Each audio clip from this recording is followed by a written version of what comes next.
गुजरा। शेख रशीद अहमद और फवाद चौधरी साहब की तरफ से एक प्रेस कॉन्फ्रेंस है जो आज की गई, और इस प्रेस कॉन्फ्रेंस से जो तासुर देने की कोशिश की गई या जो बात की गई वो ये है कि पाकिस्तान के अंदर ये जो क्रिकेट की बहाली की कोशिश की जा रही थी और न्यूजीलैंड की टीम यहाँ आई थी, उसका जो दौरा मनसूख हो गया, और जिसकी वजह से पाकिस्तान के अंदर शायकीन क्रिकेट जो उन्हें ना सिर्फ मायूसी बल्कि पाकिस्तान की जो एक इमेज थी जिसे बिगाड़ने की कोशिश की गई वर्ल्ड वाइड, उसके हवाले से उन रीज़न को तलाश करने की कोशिश की गई और बल्कि बताने की कोशिश की गई कि वो रीज़न्स क्या हैं। नाज़रीन, पहले मैं बात कर लेता हूँ कि प्रेस कॉन्फ्रेंस में कहा क्या गया। शेख रशीद अहमद साहब और फवाद चौधरी साहब का कहना ये था कि मार्टिन गिप्टिल की जो एहलिया हैं क्रिकेटर जो है न्यूजीलैंड के, उनको 24 अगस्त को जो है वो थ्रेट्स मौसूल हुए, और जो थ्रेट्स मौसूल हुए थे वो एहसान के नाम से एक सोशल मीडिया पर अकाउंट है, प्रोटन वेब सर्वर है, वहाँ पर ये एक जाली अकाउंट बनाया गया, और ये जो अकाउंट था 19 अगस्त को बनाया गया। और उसके बाद जो है ये जब थ्रेट्स आए तो उसके बाद ये है कि ये दौरा मनसूख कर दिया गया। ना अगर थोड़ा सा आप इस डिटेल में चले जाए और देखें कि ये चीज़ें जो हैं जिस तरह बताई जा रही हैं कि ये ऐसे ही हैं, और आप देखेंगे जब किसी वक्त कहीं जुर्म होता है या कोई ऐसा वाक़या होता है तो एक आदमी नहीं उसमें शामिल होता या एक अंसर जो उसमें शामिल होता, बहुत सारे अनासर भी होते हैं। तो क्या इस प्रेस कॉन्फ्रेंस से वो अनासर जो पाकिस्तान को बदनाम करने की कोशिश कर रहे हैं, पाकिस्तान के ख़िलाफ़ है, क्या वो सिर्फ इंडिया ही है और इंडिया के ऊपर ये हवाले से ये बात करके क्या काफ़ी है ये सारा, या फिर कुछ और भी अनासर थे, कुछ और भी एलिमेंट्स थे जो इस प्रेस कॉन्फ्रेंस के बाद ये तासुर जा रहा है कि शायद वो नहीं थे इसमें और सिर्फ महज इंडिया था। नाज़रीन, अगर हम बात करें और बारीक बीनी से इसको देखें तो इंडिया की जो सरपरस्ती है वो अमेरिका कर रहा है, और इसके साथ साथ आपको ब्रिटेन का एक भी रोल नज़र आता है। लेकिन इस प्रेस कॉन्फ्रेंस के बाद ना तो अमेरिका इस सारे इशू में आपको नज़र आता है, ना आपको इंग्लैंड नज़र आता है, ना अमेरिका के वो हमारी नज़र आते हैं जो कि इस वक्त भारत का साथ दे रहे हैं। भारत की अगर मैं बात करूँ तो डेफिनेटली उनका अपना एक तो रोल है, जैसे मैंने पहले कहा, और शायद ये जो बातें की गई हैं उससे खासा उसको तकवीत पहुँचती है। जो मैंने कहा था कि न्यूजीलैंड के अंदर जो है वो जो भारतीय एलिमेंट है उसके ज़रिए डायरेक्टली एक थ्रेट भेजा गया था, जिसकी वजह से जो एक प्रेशर था गवर्नमेंट के ऊपर, और वो चीज़ें साथ चल रही थी जो मैंने अपनी पिछली जो एक हवाले से आपसे बात की थी उसके अंदर भी नहीं बात की थी। नाज़रीन, अगर थोड़ा सा हम इसको डिटेल से देख लें तो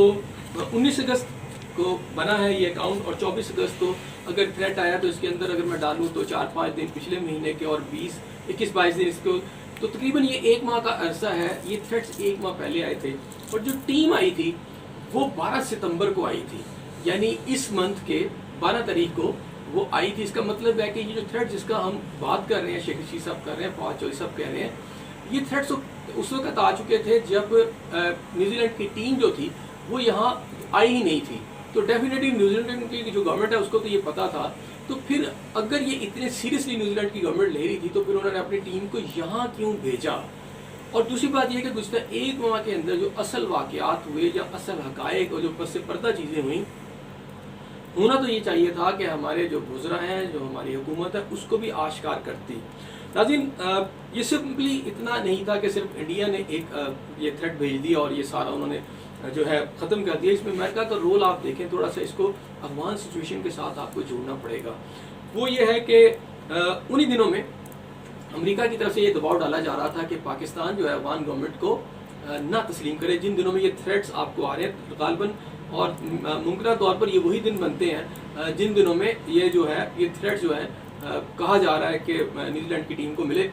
उन्हीं दिनों में अमेरिका का दबाव पाकिस्तान गवर्नमेंट पे ये था कि अफगान गवर्नमेंट को ना माना जाए, लेकिन पाकिस्तान की गवर्नमेंट ने ना सिर्फ माना बल्कि कोशिश की कि वहाँ हालात ठीक रहें। और ये जो चंद दिन हुए हैं, 20-25 दिन 30 दिन, अगर इसके अंदर मैं बात करूँ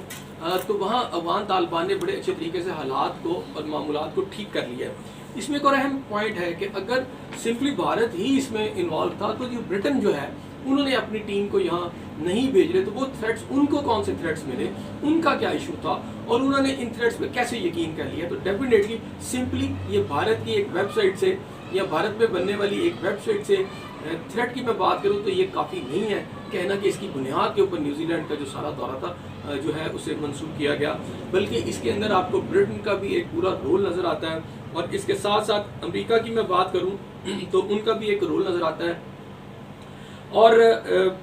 एक और जो इस चीज़ को तक़वीत देती है कि ये पूरी एक इंटरनेशनल साजिश की गई है, वो ये है کہ ICC کی طرف سے, انٹرنیشنل کرکٹ کاؤنسل کی طرف سے ابھی افغان ٹیم کو بھی یہ کہا گیا ہے کہ جناب آپ افغان حکومت کا جو جھنڈا اس وقت جو طالبان کا جو جھنڈا ہے اس کے نیچے اگر وہ کرکٹ کھیلنے آئیں گے تو ان کو مشکلات کا سامنا ہو سکتا ہے, ان کے اوپر پابندی بھی لگ سکتی ہے. تو ایشو جو ہے اصل میں اگر دیکھا جائے اوور آل تو یہ سارا کا سارا, کیونکہ ICC جو ہے وہ انفلوئنس میں اس وقت آپ کے امریکہ کے, برٹن کے اور بہت سارے جو آپ کے مغربی ممالک ہیں جو ایک آپ سمجھے کہ انٹرنیشنل اسٹیبلشمنٹ جس کو کہا جاتا ہے ان کے ساتھ جو ان کے ساتھ ملے ہوئے ہیں. تو یہ جو سچویشن آپ کو نظر آتی ہے بالکل کلیئر کٹ ہے کہ یہ بڑی سازش تھی. گورنمنٹ کو ہماری یہ چاہیے تھا کہ اس کے اندر سمپلی انڈیا کو کہتے ہوئے ڈیفینیٹلی ان کا ایک رول ہو سکتا ہے 20% 25%, لیکن یہ ایک بڑی سازش ہے اور ہمیں اس کو بے نقاب سب کو کرنا چاہیے. اور اس کے ساتھ ساتھ یہ دیکھنا چاہیے کہ پاکستان کے اندر یہ سچویشن ناظرین یہاں نہیں رک رہی, یہ ایک گہری سازش آپ کو نظر آتی ہے اور اس کے کچھ تانے بانے اب تیزی سے بڑھتے نظر آ رہے ہیں. وہ یہ ہے کہ چند دن پہلے اسلام آباد کے اندر جامع حفصہ جو ہے, لال مسجد جس کو کہا جاتا ہے, اس کے جو مہتم ہیں مولانا عبدالعزیز, ان کی طرف سے وہاں کالے جھنڈے لہرائے جانا یہ کوئی چھوٹا واقعہ نہیں ہے. کیا انہوں نے از خود اپنی سطح پر یہ کام کیا ہے یا پھر ان کے پیچھے کچھ اور لوگ بھی ہیں؟ دوسری ایک اہم بات کہ ہم یہ سمجھ کے بیٹھے ہوئے ہیں, یہاں یہ کہا جا رہا ہے, ایک طبقہ یہ کہتا ہے کہ افغانستان کے حالات بہت ٹھیک ہو گئے ہیں, پاکستان میں کچھ نہیں ہوگا اور وہاں کے طالبان اب وہ گڈ اور بیڈ والی کوئی سچویشن نہیں, شاید گڈ طالبان ہے. لیکن TTP کا جو ایک رول ہے پاکستان کو پچھلے 10-12 سال 15 سال کے اندر جو اس نے ٹارگٹ کیا, یہاں دہشت گردی کی, وہ کسی سے ڈکی چھپی نہیں ہے. لیکن ان طالبان کا رول جو ہے TTP کا جو وہاں سے کر رہے تھے, ایک حقانی نیٹ ورک آپ کو نظر آتا ہے اور ایک آپ کو TTP نظر آتی ہے. تو TTP تو پاکستان پہ اٹیک کرتی رہی, لیکن حقانی نیٹ ورک کے حوالے سے میں بات کروں تو انہوں نے اپنی ساری جنگ امریکن فورسز کے خلاف لڑی ہے اور وہی وہاں پہ آ کے ڈومینیٹ ہوئے ہیں اور اس وقت ون ون کی پوزیشن میں جا چکے ہیں. لیکن یہ کہنا کہ وہاں پر جو TTP کے لوگ ہیں ان کا حقانی نیٹ ورک سے یا وہاں کے طالبان سے کوئی تعلق نہیں, میرا خیال ہے یہ بہت قبل از وقت ہوگا, ہمیں بڑا مائنیوٹلی دیکھنا ہوگا. پرائم منسٹر آف پاکستان بھی یہ کہہ چکے ہیں, ان کی بھی ایک اسٹیٹمنٹ بڑی ہے. عمران خان صاحب نے ابھی یہ پوری دنیا سے کہا کہ طالبان کو ٹائم دیا جائے, خاص طور پر خواتین کے حوالے سے ان کو تھوڑا ٹائم دیں, وہ سیٹل ہوں. تو اٹ مینس کہ انٹرنیشنل پریشر نہ صرف طالبان کے حوالے سے پاکستان کے اوپر ہے بلکہ اس کے ساتھ ساتھ سعودیہ کے اوپر بھی ہے. اور یہ ایک ایسی سازش ہے جس کے تانے بانے جو ہیں بڑی جو ہے طریقے سے بنے گئے ہیں. اور اس کے اندر اگر میں بات کروں طالبان کا جو تھریٹ ہے پاکستان کے, طالبانائزیشن کی جو بات پاکستان میں کی جا رہی ہے, تو اس میں ایک بہت بڑا فیکٹر پشتون کا ہے. طالبان بیسیکلی یہ ہے سب کے سب پشتون, لیکن اس پشتون کے اندر بھی دو گروپس ہیں. ایک گروپ تو وہ ہے جو کہ پاکستان کے ساتھ مخلص ہے. پشتون جو ہے پاکستان کی ویلفیئر کے اندر ان کا ایک بہت بڑا رول ہے, وہ پوری پاکستانی ہے اور بہترین طریقے سے پاکستان کی جو بنیادیں اس کو مضبوط کرنے کے اندر بہادر پشتون جو ہے ان کا رول ہے. لیکن ایک ایلیمنٹ ان میں وہ بھی ہے جو افغانستان کے اندر بیٹھ کے پشتون ایلیمنٹ نے پچھلے 10-12 سال کے اندر یہاں جو نقصان پہنچایا. تو ہمیں یہ دیکھنا ہوگا کہ اسلام آباد کے ساتھ ساتھ کون سا پاکستان کا ایک شہر ہے جہاں یہ زیادہ فوکس ہو سکتا ہے. جسے آپ طالبانائزیشن کہتے ہیں, تو وہ کراچی کا شہر ہے جہاں پر ایک بہت بڑی علاقوں کے اندر یہ جو ایک خدشہ ظاہر کیا جا سکتا ہے کہ جناب وہاں یہ طالبانائزیشن ہو سکتی ہے. ہمارے ریاست کے ادارے جو ہیں ڈیفینیٹلی بہت الرٹ ہیں, وہ اپنا ایک رول پلے کر رہے ہیں, ماضی میں بھی انہوں نے رول پلے کیا ہے. تو میں سمجھتا ہوں کہ ہمارے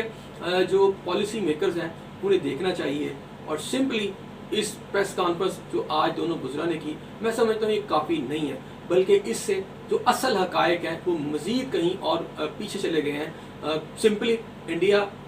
کافی نہیں ہے اس کے اندر اور بھی ممالک ہیں, ICC کا رول آپ کو نظر آ رہا ہے. تو ہمیں